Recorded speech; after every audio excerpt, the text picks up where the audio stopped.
Kalau anak berani berkelahi, dia pasti berhadapan. Wajahnya ketemu wajah, kan itu. Tapi kalau anak pengecut, bandem saka kadoan, berarti. Nah sekarang saya tanya, medsos itu berhadapan wajah apa melempar dari jauh? Nah, berarti medsos adalah media bagi para pengecut yang tidak berani berhadapan langsung sebagai manusia. Saya dibully kayak apapun, dikritik dan dituntut kayak apapun di medsos, saya tidak pernah satu huruf menjawab. Nek wani rene. Kan gitu. Ya, makanya maihannya harus depan gini. Tidak boleh panggung tinggi supaya tidak ada feodalisme, dan tidak boleh ada pagar yang membatasi supaya kalau Anda marah sama saya, Anda langsung bisa bunuh saya. Kan ngono Mas. Kuwi wong urip. Nek wani kaya ngono kuwi, nek ora wani rasa urip. Karena mereka meremehkan Jawa, mereka meremehkan daerah, mereka meremehkan bapak-bapak mereka sendiri. Jelas. Kalau kita membangun Indonesia dengan meremehkan bapakmu sendiri, kakekmu sendiri, masa silammu sendiri, kamu tidak akan dapat apa-apa. Kamu akan jadi ekornya Cina, kamu jadi ekornya Amerika, kamu jadi buntutnya Korea, kamu jadi buntutnya orang asing, dan sekarang tambah kamu menjadi ekornya Arab Saudi.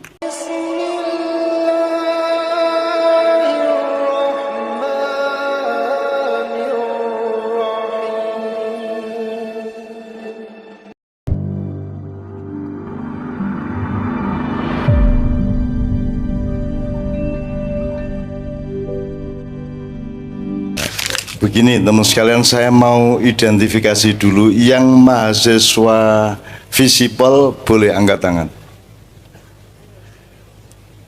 Lah, kok mengsidik banget ini? Ada ya? 10 ada enggak? 10 orang ada enggak? Atau gini, apa sih Visipol ya? Visipol, iya. Oke. Yang mahasiswa Visipol, sekali lagi saya mohon angkat tangan. Wah. Oke.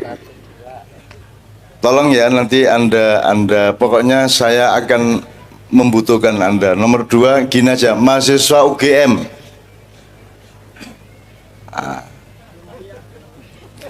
Yang bukan mahasiswa UGM.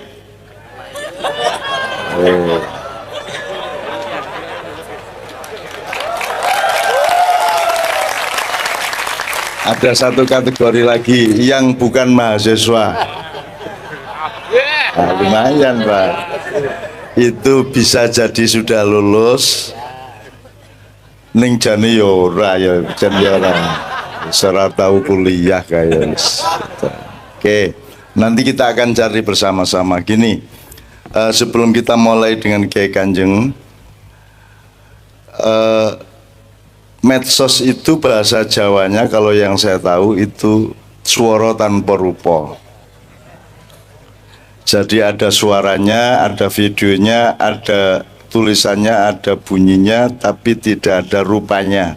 Karena boleh bikin akun yang tanpa identitas dan tanpa verifikasi formal tentang siapa yang punya akun itu. Nah, etikanya medsos, etika berarti nek suara tanpa rupa lah memedi Pak. Tentu, jadi etika memedi tidak bisa mengandalkan etika manusia.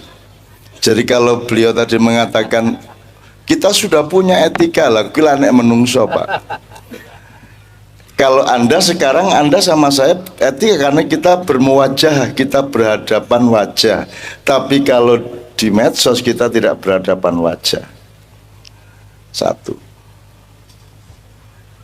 Poin yang lain dari medsos adalah gini, kalau Anda waktu kecil ada yang suka berkelahi enggak? Di antara teman-teman Anda ada yang pemberani, yo gelut, banting-bantingan, teman-teman ono sing wanine bandem watu. Ada enggak?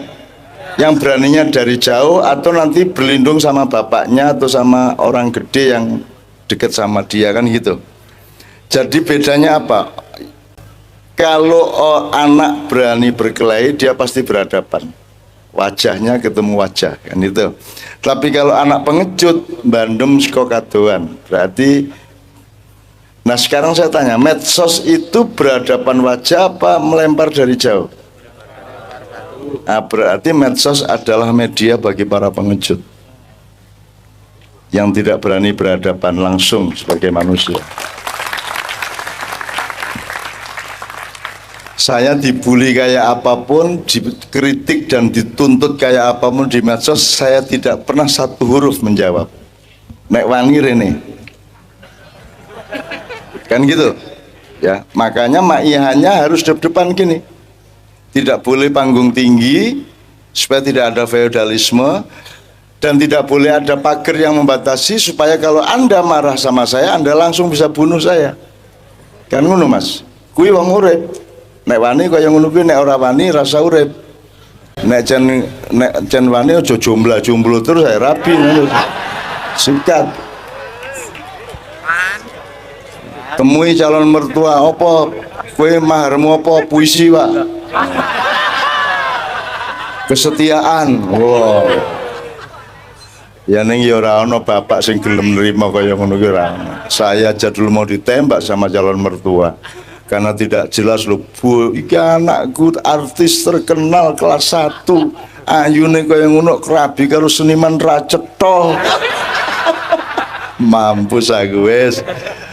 Sampai akhirnya ketika saya nikah bener, Sabrang itu di Kanada punya teman-teman yang ngerasani Novia. Novia itu goblok tenan yo. Gelem-geleme karo wong tuwa. Rambi penggawean cetha, rambi prestasi, dudu apa-apa gitu. Dan Sabrang meneng wae, ora ngerti nek Sabrang anakku. Seneng aku seneng sekali kalau ada orang salah paham sama saya, makanya saya pakai baju ini untuk menambah salah paham Anda kepada saya. Semakin saya disalahpahami, semakin Anda tidak bisa menembak saya. Betul enggak? Kalau saya jelas bagi Anda tinggal dare. Tapi kalau dipikirnya saya adalah ini, Anda mesti melihat jebul saya yang sana bukan yang ini kan gitu. Makanya saya berubah-ubah terus Pak gitu. Mulanya saya tidak mau jadi direktur supaya tidak gampang ditembak. Itu soal medsos ya. Nanti kita perpanjang semua karena 3 kelompok tadi saya maksudkan juga untuk menggali yang Anda tanyakan tadi bersama-sama, dan anytime Anda juga boleh Mas. Jadi ini bukan seminar yang ada aturan resminya. Pokoknya anytime Anda mau ngomong apa-apa, Anda tinggal tell me and then you say anything you want. Ya. Yes. Understand? Yes. Understand 10. Keton nek du mahasiswa to, Pak. Ya. Terus pelan-pelan gini. Jadi Pak Rektor, nyun sewu ini untuk membuka ini gini. Saya ingin ngasih tahu sampean bahwa saya ini tiap hari ketemu sama anak-anak muda ini. Anda umurnya katakanlah 18, 19, 20, 20, 22, 23 pol. Ya sing kebangetan selawe 26 ning rata-rata segitu ya Mbak ya. 18 sampai 22. Oke 25 enggak apa-apa yang abadi-abadi itu. Nah saya ini di mana-mana Pak, tidak hanya di kampus. Kemarin kita di Balikpapan acara untuk urusan OTT dan lain sebagainya di pelabuhan yang ribut itu, ternyata yang datang juga anak-anak muda mayoritas. Alhamdulillah. Jadi saya ini sedang merasa dan meyakini bahwa Tuhan ini memang sedang menciptakan kaum muda yang akan menyelamatkan Indonesia. Amin. Ya satu. Artinya Anda jangan terlalu pusing dengan yang sekarang. Ben wae. Itu nanti akan surup-surup sendiri, akan layu-layu sendiri, akan hancur-hancur sendiri, akan jatuh-jatuh sendiri. Tenang aja. Anda bagian fajar hari, yang sekarang ini bagian senja hari. Anda tidak usah terlalu pusing sama senja hari, karena Anda adalah pemuda-pemudi fajar hari, fajar pagi yang akan menjadi pemimpin ketika hari itu sudah lahir. Masa depan Indonesia akan Anda pegang semua. Tuh. Nah, saya kan harus pakai apa? Sanad kalau dalam bahasa pesantren. Saya kan harus punya alur atau punya referensi yang jelas alurnya, Pak. Ya. Apa ibit loksit apa nih lho, Pak? Skripsi lho, Pak. Loh, kaya rasa ngeremehke aku, ini tempat kuliah saya, ini gedung induk dulu. Ya, aku ini yang banget. Saya di tingkat 3 sana kuliah saya. Loh iya, saya Fakultas Ekonomi. Bapakmu urung kawin karo mbokmu. Tahun 1972 saya kuliah di sana. 72 loh. Terus meh Mojopahit aku suwe banget. Jadi saya ini kesini ini romantis. Saya diplonco ya di sini dulu, kurang ajar. Aku begitu selesai semester 1 ra iso mbayar meneh, ra iso neruske ning wis dibadi diplonco aku, digundul, diwas kon disiksa kae, dikuyo-kuyo kae kon gawe kene eblek ngene iki. Wis gak zaman dulu diplonco itu serius, Mas. Kon ngopo, wah wis ora karu-karuan kae. Nek ngelakukan kesalahan dikai drampen kae, aku salah, deng aku salah. Dan asu tenan bajingan. Zaman semono kuwi. Jadi saya ini nostalgia juga gitu ya, Mas ya. Nah, saya ingin bilang sama Pak Rektor, serius ini Pak, saya ini kan gini. Kenapa Pancasila yang pertama itu tidak Gusti Yesus, tidak Sang Hyang Wenang, tidak apalagi Yehova, tidak Allah Subhanahu wa Ta'ala, tapi dicari bahasa yang kira-kira bisa dipakai oleh semua, yaitu Tuhan yang Maha Esa. Terserah itu Anda sebut universal atau apapun, yang pokoknya ini yang paling tidak terlalu berakibat primordial. Kalau Anda sebut Allah Subhanahu wa Ta'ala, menimbulkan konflik. Kalau Anda sebut Yesus, akan menimbulkan konflik. Juga kalau kita pakai bahasa-bahasa dari lokal-lokal agama. Tapi kan orang Kristen memahami Tuhan Yang Maha Esa kan dengan referensinya dia. Saya orang Islam memahami Tuhan Yang Maha Esa dengan referensi Islam. Lah aku orang Islam ya.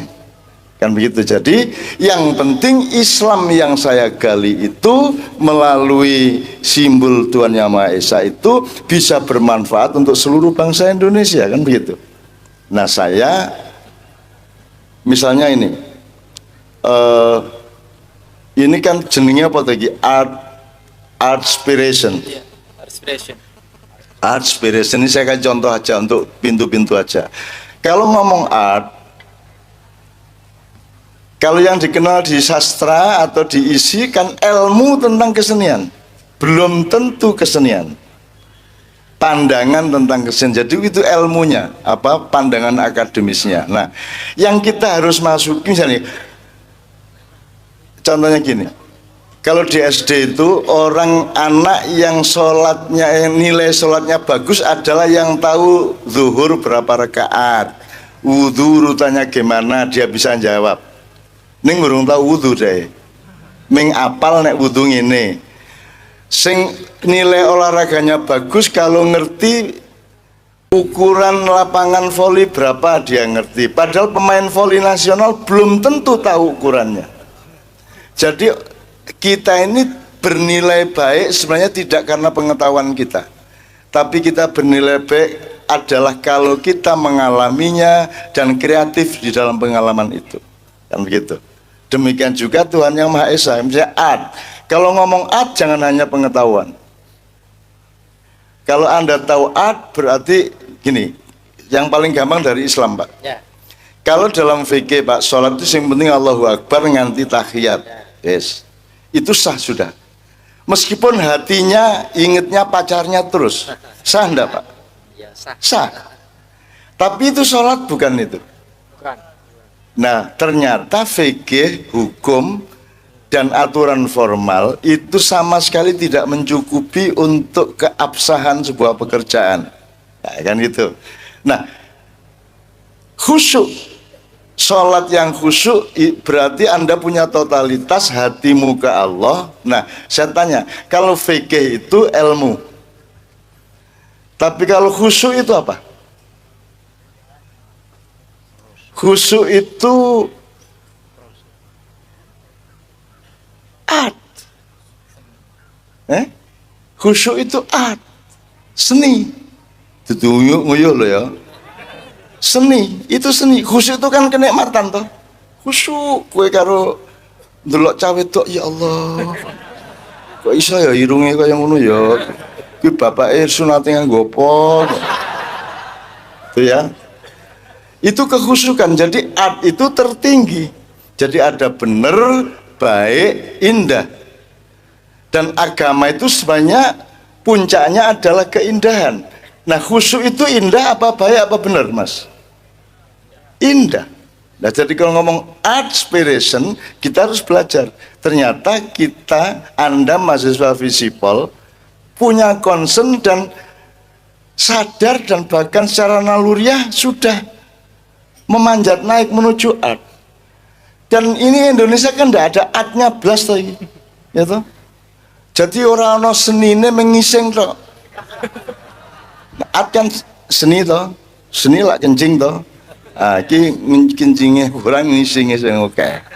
Maka disebut demokrasi oleh acara malam hari ini. Ini judulnya demokrasi. Jadi beliau mengeluh bagaimana kita belajar supaya tidak seperti politisi yang sekarang yang demokrasi kerjaannya, yang berbuat gila sehingga memecah belah rakyatnya, kan gitu di proposal Anda itu. Nah berarti Anda sudah tahu bahwa art ini soal kekhusyukan, ini soal kesungguhan. Jadi nek cinta iki ya iki soal cinta, itu soal bener salah, itu soal apa, ini soal cinta. Oke, satu. Inspiration toh Mas, Anda jadikan art dengan inspiration jadi satu. Art inspiration. Inspiration to what? What do you mean by inspiration? Inspiration itu kan sesuatu yang datang ke Anda, betul enggak? Apakah itu sesuatu yang lahir dalam diri atau sesuatu yang datang ke Anda? Kalau Anda dapat ilham, itu Anda yang bikin ilham atau Anda dikasih ilham? Siapa yang ngasih? Nah, kalau sudah dijawab yang ngasih Tuhan, gak ono mata kuliah. Di mana Anda belajar tentang ilham? Di fakultas apa? Maka mau tidak mau saya pakai ketuhanannya Maha Esa, di mana saya menggali Islam dari situ. Di dalam Islam kita punya stratifikasi. Ilham itu paling bawah untuk semua orang, di atasnya ada fadilah, di atasnya ada karomah, di atasnya ada wahyu. Tapi ini tidak usah saya perpanjang. Nah, kalau Nabi haknya adalah mendapat wahyu. Kalau para aulia haknya mendapat karomah. Kemudian orang-orang awam tapi punya ketekunan yang khusus, dia akan mendapatkan fadilah.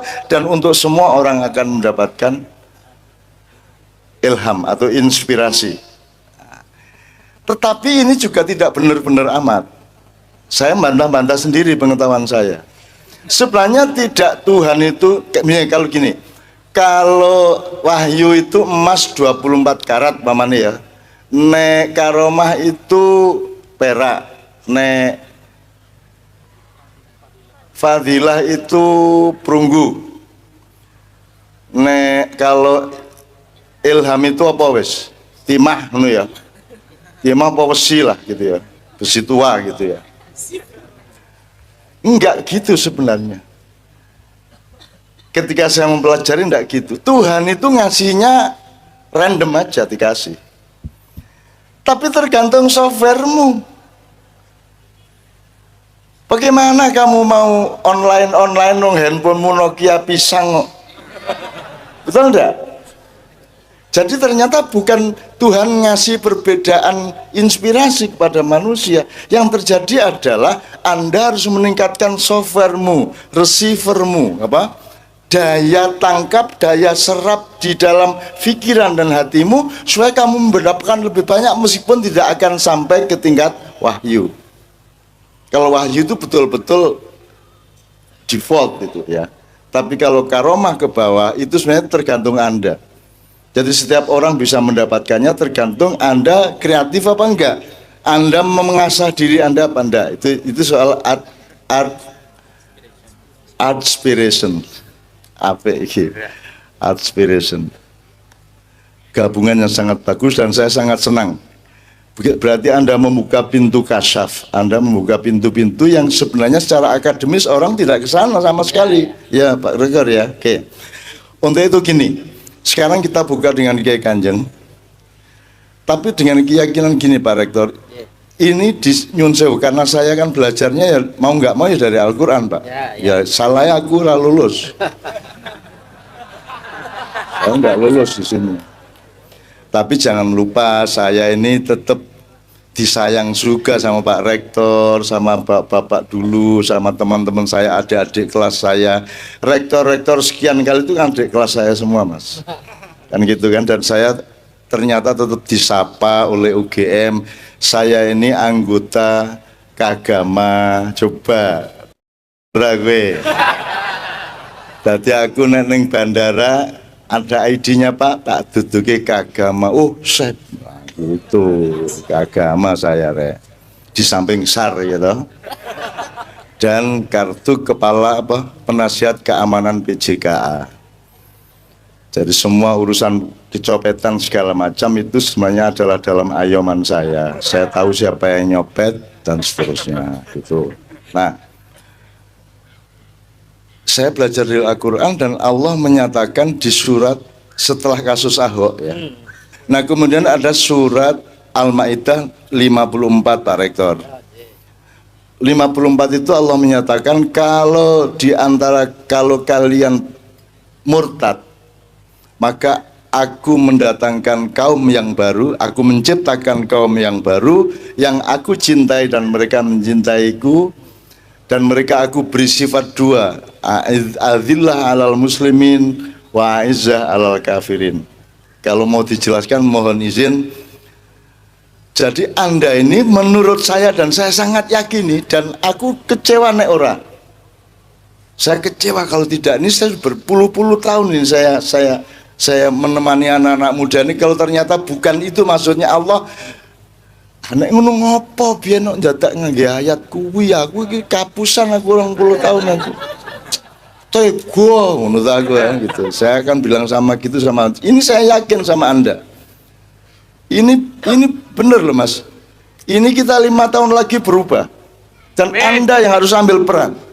Anda yang ambil peran. Siap-siap semuanya Mas. Anda sudah lulus toh? 5 tahun lagi? Udah. Loh, bahkan nanti 5 tahun mungkin masih belum berperan, Anda masih mimpi-mimpi, masih magang-magang, tapi 10 tahun lagi, tahun 2024-25 ya, insya Allah Anda akan sudah berperan. Dan Anda harus menjadi orang seperti yang Anda cita-citakan malam hari ini. Jangan sampai menjadi politisi yang merusak seperti yang ada sekarang, kan gitu, betul nggak? Nah Anda harus siap.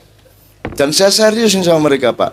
Ini Allah mencintai mereka, maka mereka berkumpul di sini, maka mereka berkumpul di seluruh Indonesia. Saya ketemu mereka dan malam hari ini adalah saya ketemu anak-anak muda ke 4018 titik di seluruh Indonesia. Jadi saya tidak pesimis kepada Indonesia bahwa sekarang bosok, ya semoga lah rapopo. Tapi kan sudah ada benih baru, sudah ada kembang yang bersemi yang baru, sudah ada buah-buah yang mulai pentil nek coro pelem apa tuh ya? Sebelum mangga apa? Pencit. Sebelum pencit?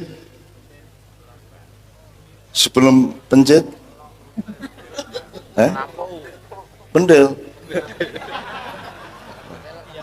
Agak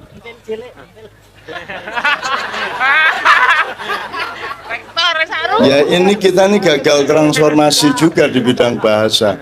Kalau kita tulis lugu PENTIL, ini kan bacanya bisa macam-macam. Ada pentil, sepeda. Nah, sing bahaya kan iki sijine iki.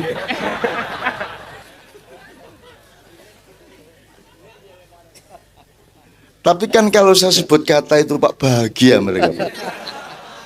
Maka kalimat yang baik dan membahagiakan berarti kalimat thayyibah.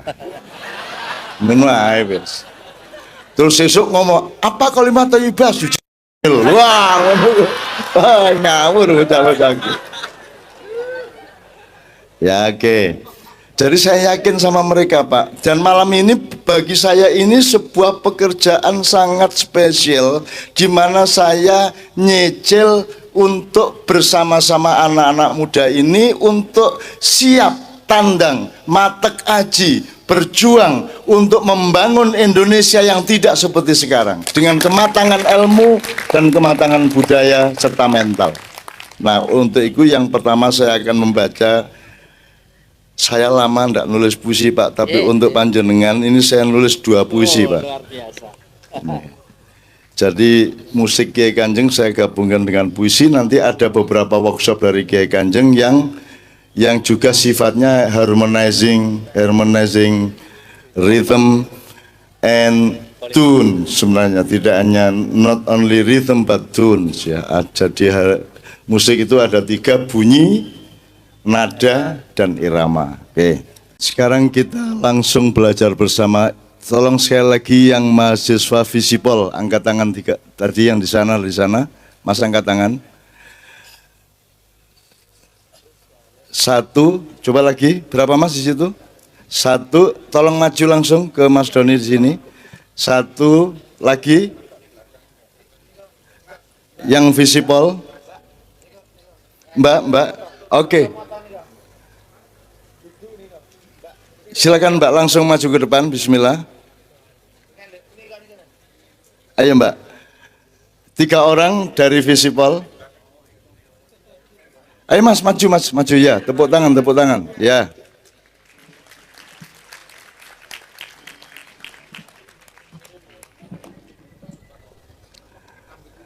Enggak apa-apa, 2 orang lagi enggak apa-apa. Berarti 4 orang ya. Semakin banyak yang Visipol semakin bagus. Silakan langsung Mas. Tolong dikasih jalan untuk mereka lewat. Ya. Oke. Kemudian sambil menunggu beliau lewat sampai ke sini nanti ya. Saya minta yang mahasiswa enggak harus Visipol tapi UGM. 3 orang minimum. Ya, silakan maju. Dikhususkan yang perempuan supaya tidak terlalu kering acara kita malam hari ini.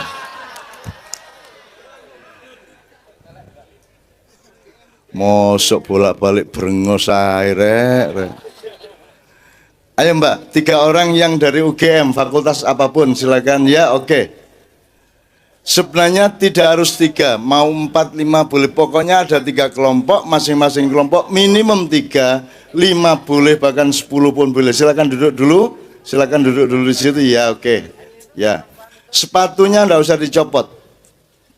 Naik aja karena masjidnya enggak di sini tapi di sana Pak ya. Ya enggak masalah. Ya oke. Sekarang tidak apa-apa 3 orang dari luar UGM. Boleh mahasiswa, boleh umum. Silakan 3 orang. Ya silakan. Oke, pas sudah 3 orang ini ya. Atau mbaknya, ya mbaknya 2 orang. Ayo maju. Ya. Mbaknya sing lanang menengah kono. Oke.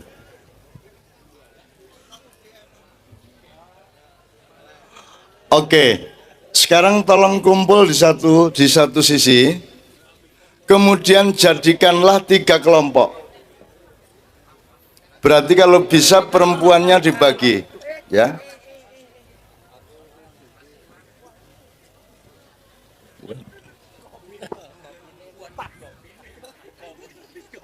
Waduh, kelelakian saya berkurang. Ya Pak. Ganti. Enggak apa-apa Pak. Ini mereka punya definisi Pak. Kon niku lanang kok gak ngopi, gak ngerokok, gak brengosen, gak gondrong. Nek ana arek wedok gak suwit-suwit. Lanang ngopo iku? Ya ndak itu guyon ya. Nah, ini aku wis entuk kopi disampar ya karo Caca ya wis ora apa-apa udah. Oke, bismillah. Jadi tolong bikin 3 grup. Tolong di antara Anda berunding. Jangan perempuan tok, laki-laki tok, nanti jadi gender festival gitu. Coba berbagi. Coba di sini berapa orang dijadikan 2 grup, di sini 1 grup. Berapa orang, Mbak? 7 7. Di sini berapa semua, Don? Yang 4 ditambahin. Mbak kesana Mbak, satu kesana Mbak ya. Oke. Nanti akan ada saat presentasi mereka ya. Oke. Pertama, tolong tentukan di antara Anda siapa jubir atau pimpinan atau ketuanya ya. Kalau Anda misalnya memberi nama kelompoknya juga lebih bagus, akan lebih mudah diingat dan akan menjadi lebih romantis. Oke. Anda akan saya kasih kesempatan untuk cari tempat di belakang sana, minimum setengah jam, ya, maksimum setengah jam, untuk menjawab satu pertanyaan dok, tidak banyak. Saya minta Mas Doni memberikan pertanyaan kepada kelompok 1, kelompok 2, kelompok 3. Sangat sederhana pertanyaannya, tapi tergantung kepada simulasi dan proyeksi yang bisa Anda lakukan dari pintu yang hanya satu pertanyaan itu. Ada Don? Ya. Itu satu untuk satu grup satu kelompok. Oke. Udah dikasih? Oke, berarti sekarang Mbak-mbak setengah jam sampean ke cari tempat di sana di belakang di ruang apa terserah ya. Ya, sampean rembuk, diskusi, disediain minuman oleh panitia ya. Tapi Pak GoFood ya. GoFood atau DDW kono ya. Oke, tepuk tangan teman-teman akan di belakang, silakan. Cari tempat. Setengah jam kemudian siap ya, monggo lewat mana terserah, monggo Mbak Mas Joni.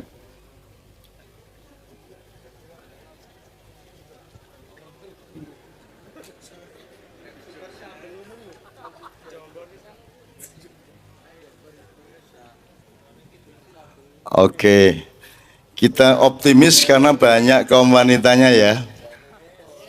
Ya, alhamdulillahirobbilalamin. Detik. Oke, Pak Rektor, ini kita menunggu mereka, menunggu hasil diskusi mereka. Sambil saya nyicil-nyicil dikit ya. Apa lagu sih? Lagu yang urusannya harmonizing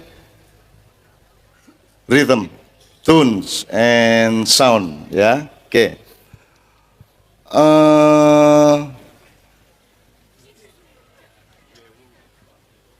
Oke, satu nomor dari Kiai Kanjeng yang kira-kira agak oke gitu ya, secara kesenian, secara estetik ya. Saya tanya dulu sama Anda kenal genre musik apa saja? Pop, dangdut, rock, slow rock, reggae, jazz, blues, campur sari, dangdut, keroncong. Pertanyaan saya adalah Kiai Kanjeng genre apa?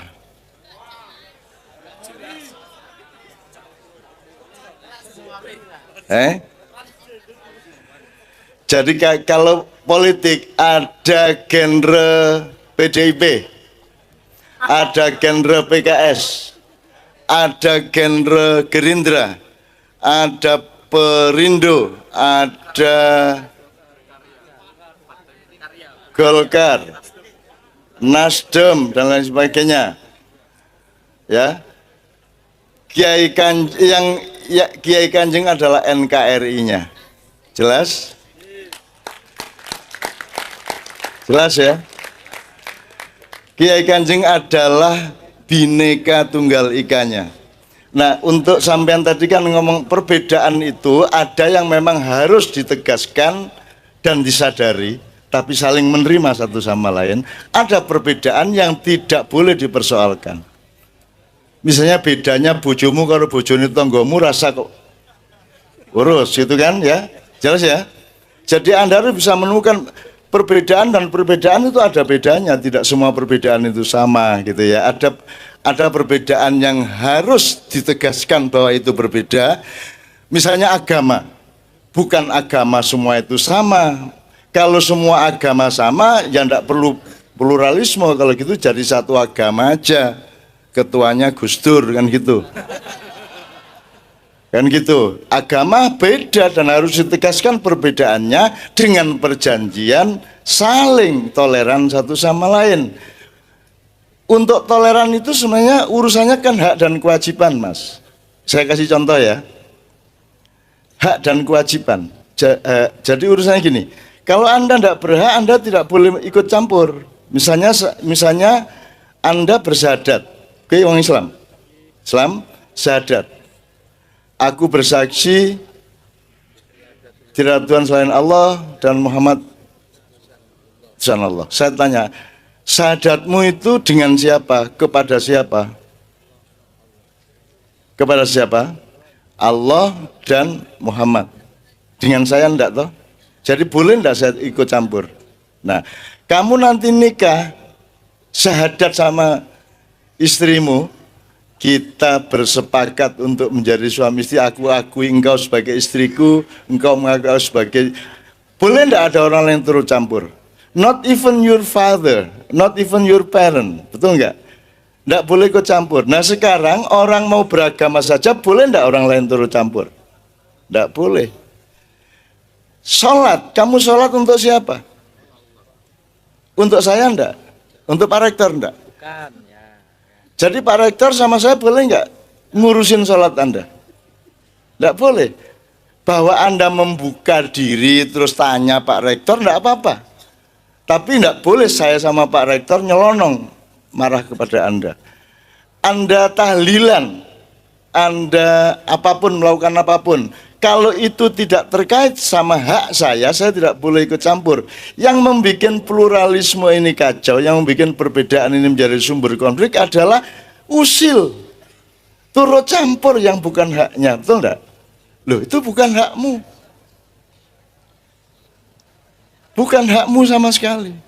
Misalnya, namamu siapa? Mohon izin. Dani. Yang ngasih nama siapa? Bapak Ibu. Boleh enggak Pak RT ngasih nama kamu?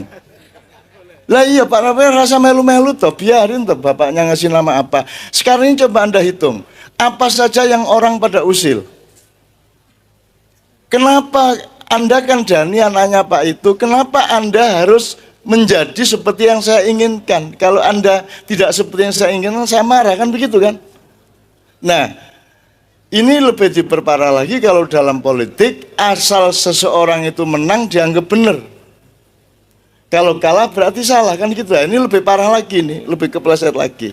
Nah, jadi teman-teman sekalian, kita belajar pelan-pelan. Tolong sampean ingatkan, mikrofonnya tetap dikasih standby kiri kanan satu-satu ya. Jadi anytime sampean boleh usul, sampean boleh ngingetin, sampean boleh nambahin dan seterusnya. Oke. Sampai di sini kita istirahat dulu supaya kita belajar kepada harmonizing rhythm, tune, and sound from Kiai Kanjeng yang genrenya adalah Bhinneka Tunggal Ika. Jelas ya? Jadi duduk genre toh. Makanya saya pakai baju ini kan supaya semakin tidak paham Anda. Arab ngarani keroncong raiso, ngarani qasidah raiso, kan begitu. Dan harus ada orang yang berani menjadi Bhinneka Tunggal Ika. Gitu loh. Makanya saya tidak mau hidup di garis. Ini Jokowi, ini Prabowo. Terus harus kalau sudah Jokowi, Prabowo jelek. Kalau sudah Prabowo, Jokowi jelek. Tidak mau saya hidup di situ. Kalau di Maya kita hidup itu ada bidangnya, ada ruangnya, ada bangunannya, bahkan ada ruang yang lebih luas. Kita yang bagian jaga ruang. Kita menampung semuanya dengan cinta keindonesiaan kita. Orang-orang Jakarta yang pemusik ngerti ini enggak? Wah itu ya. Aku mau takon, aku ngerti apa ora? Enggak. Nah, gitu loh jawabnya iki. Ojo ngerti enggak? Oke. Karena mereka meremehkan Jawa, mereka meremehkan daerah, mereka meremehkan bapak-bapak mereka sendiri. Jelas.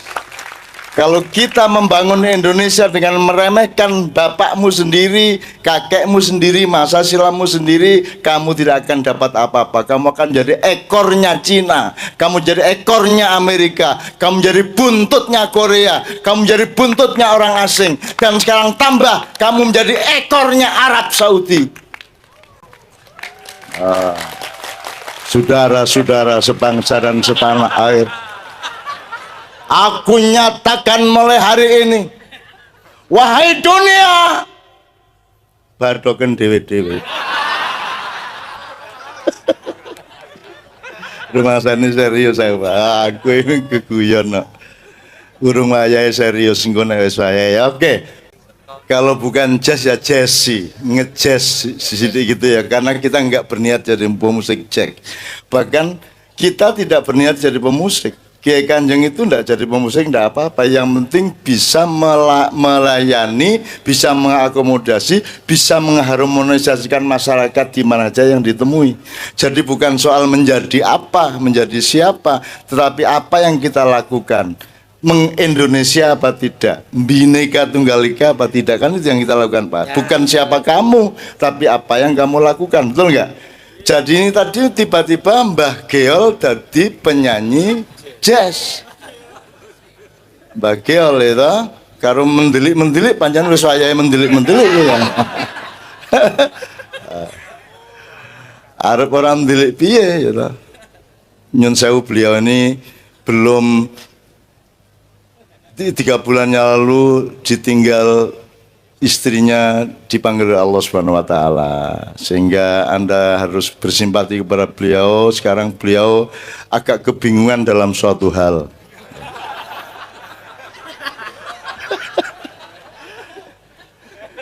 Makanya dikeluarkan lewat tenggorok. Angger ono cawe tok liwat. Oke. Wong nek wis seneng keroncong ngenyek dangdut, betul ndak?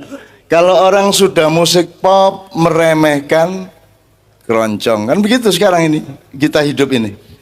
Kalau sudah UGM meremehkan UNY, ngono toh? Ora ya. Oke, sip. Tepuk tangan untuk beliau. Tidak, kita tidak, UGM tidak meremehkan siapa-siapa. Oke. Maksud saya tren mainstream mental kita kan begitu. Kalau sudah milih keroncong terus minder karena merasa kalah tinggi daripada pop, apalagi jazz dan blues gitu kan. Kiai Kanjeng ini mencintai semuanya, semuanya kita terima dan semua kita apresiasi, semua kita nikmati. Namanya Bhinneka Tunggal Ika. Cerdas ya Mas ya. Dengan contoh sederhana, kalau Anda sudah Sunni ya sudah Sunni aja, nggak usah ngurusi yang lainnya, nggak usah kayak dudu Islam, aku tok sang Islam, ngono kuwi lho. Karena kita tuh suka nyacat orang, maido orang. Nyacat itu apa ya? Nyacat itu mencela. Nah, teman sekalian, sekarang kalau gini, misalnya ini tadi gendernya 1, langgam 2, blues 3, jazz 4, pop, terus 5, keroncong. Terus ono sing takon, yang bener yang mana ini? Apa kok atau sing takon kuwi? Ya bener kabeh no. Saya kira kita harus punya kelengkapan ilmu untuk memperlakukan bagaimana how to treat differences, kan gitu kan. Ini perbedaan ini kita kelola secara bagaimana. Ada yang memang harus kita pertegas perbedaannya, ada yang perbedaannya tidak usah kita pedulikan karena yang penting kesamaannya. Nah, kalau dalam teori maknya Pak Rektor, kalau Anda ingin membeda-bedakan, pakailah ilmu. Tapi kalau Anda ingin menemukan kesamaan dan persatuannya, pakailah kebijaksanaan. Makanya sila keempat adalah kebijaksanaan, kan begitu. Nah sekarang orang kan mengunggul-unggulkan ilmu, seolah ilmu itu hebat. Ilmu itu tidak hebat. Ilmu itu cuma apalah, cuma bahan awal di dapur gitu loh. Apakah makanan yang di warung itu benar apa enak? Nah kebenaran nih lah bener loh. Jadi bukan soal benar. Benar itu bahan awal saja, tapi outputnya adalah kebaikan, keenakan, keindahan, kebijaksanaan, kan begitu. Nah ini kita mungkin memang salah strategi sosial, salah strategi budaya, kira-kira ya.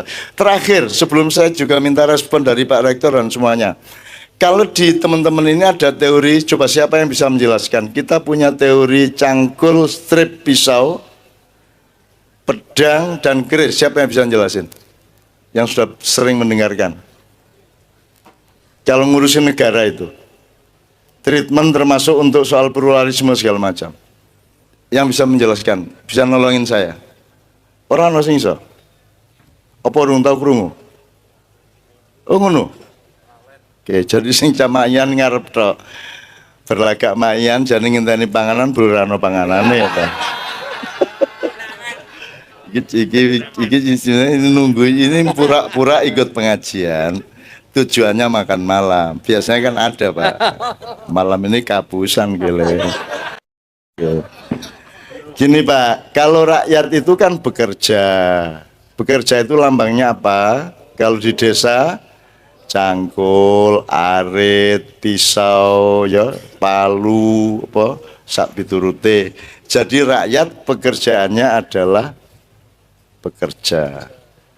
Nanti urusan rakyat, tanah air, negara nanti dulu. Tapi pokoknya rakyat itu cangkul.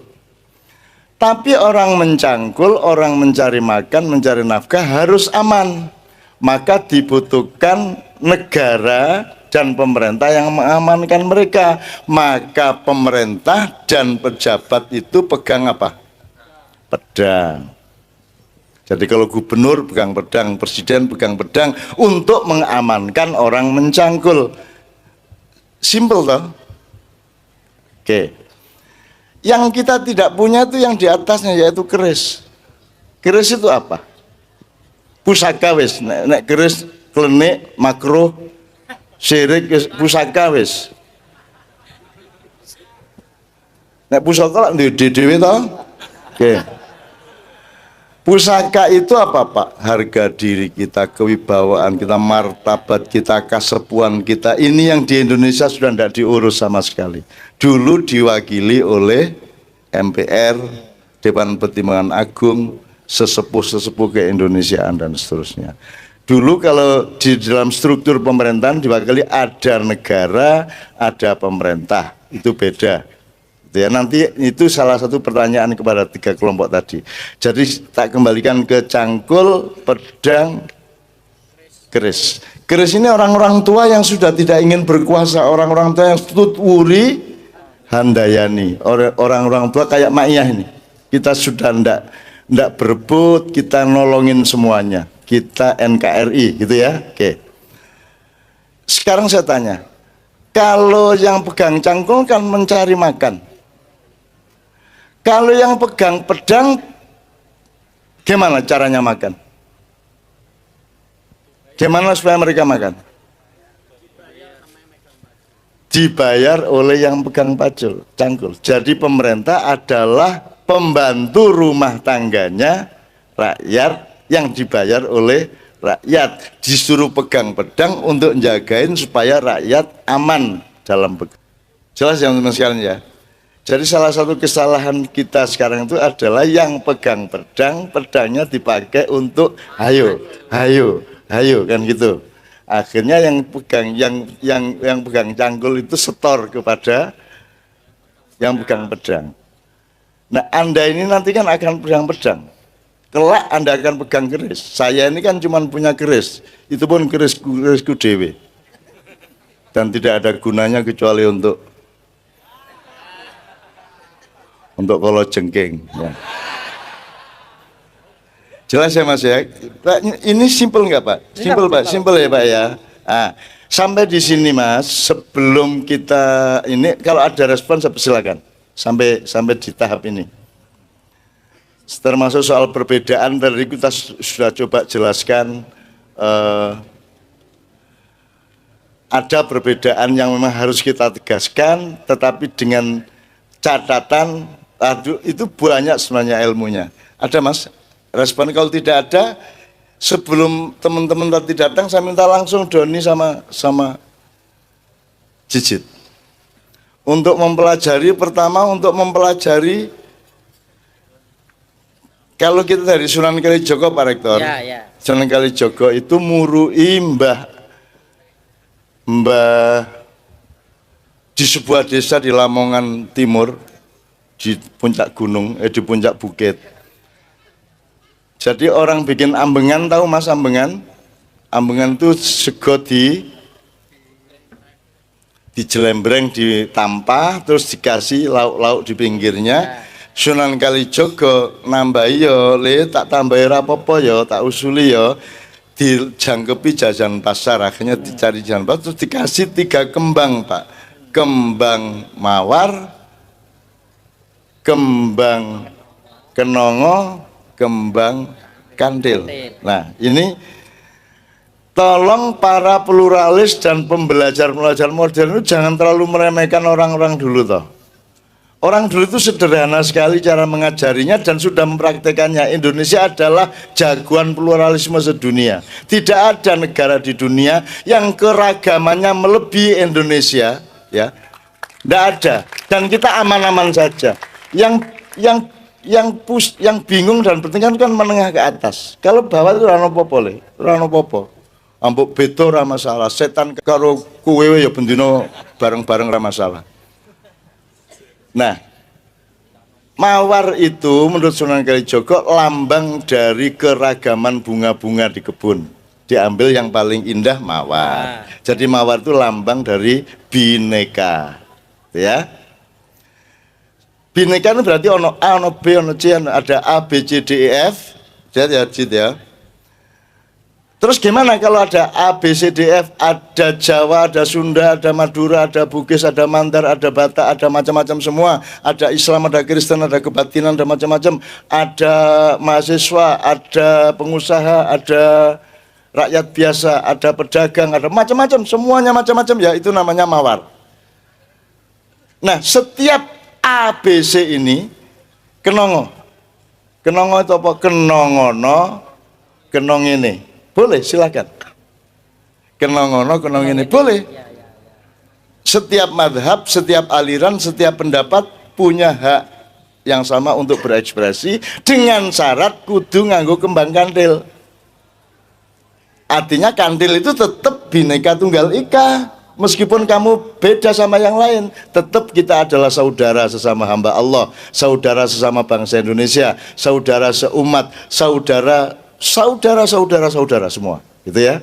Itu namanya mawar, kenongo, kantil. Jadi dulu demokrasi itu sudah dilambangkan oleh kenongo itu, kenongono, kenong ini sakarmu. Dhuwur entuk, nisor entuk, gonta-ganti ya entuk, karo ngadeg ya entuk, lungguh ya entuk, ndur cagak ya entuk. Sekali-sekali ndur utitan ya sak karepmu. Anggere aja ning gerdu kan gitu kan. Yang ndak paham alhamdulillah. Yang paham wong ya ndak bisa praktek aja ya sudah, ndak apa-apa. Nah, kalau gitu kita praktek sedikit. Coba kita belajar berbeda. Kita belajar berbeda tapi harmonis ya. We harmonizing the rhythm, tune, and the sound ya, dengan cara yang sangat sederhana, dan kita ambil dari cara mbah-mbah kita dulu, bapak-bapak kita dulu mengajarkan kepada anak-anak. Ini permainan anak kecil. Bayangkan sejak kecil kita sudah dilatih plural, sudah dilatih untuk Bhinneka Tunggal Ika. Sekarang sudah kuliah, sudah Al-Azhar, sudah Arab Saudi, sudah Amerika, tidak bisa kantil, tidak bisa kenongo. Betul nggak? Ini Sinead O'Connor yang menyanyikan Nothing Compares to You itu barusan masuk Islam seminggu yang lalu. Kemudian 3 hari sesudahnya baru tahu bahwa dalam Islam tidak boleh minum minuman keras. Dia keluar lagi dari Islam. Nyenengke wong ning dunya iki. Pencolotan seksual gorang rokok. Oke, tepuk tangan untuk kelompok ini. Oke, Sinead O'Connor ya. Nothing Compares to You ya. Alus ya, lagu alus ya, supaya kita punya kehalusan budi, karena salah satu syarat kepemimpinan adalah setelah ilmu menembus hatinya rakyat dan mengetahui kondisi rakyat, namanya alimul ghaibi wasyahadah dalam Al-Quran.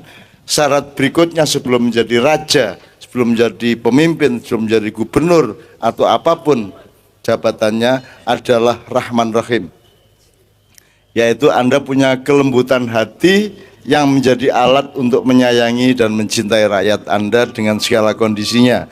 Kalau kepemimpinan dilandasi dengan kasih sayang, keputusannya upamoro dosalao tetap berakibat baik insyaallah. Amin ya rabbal alamin.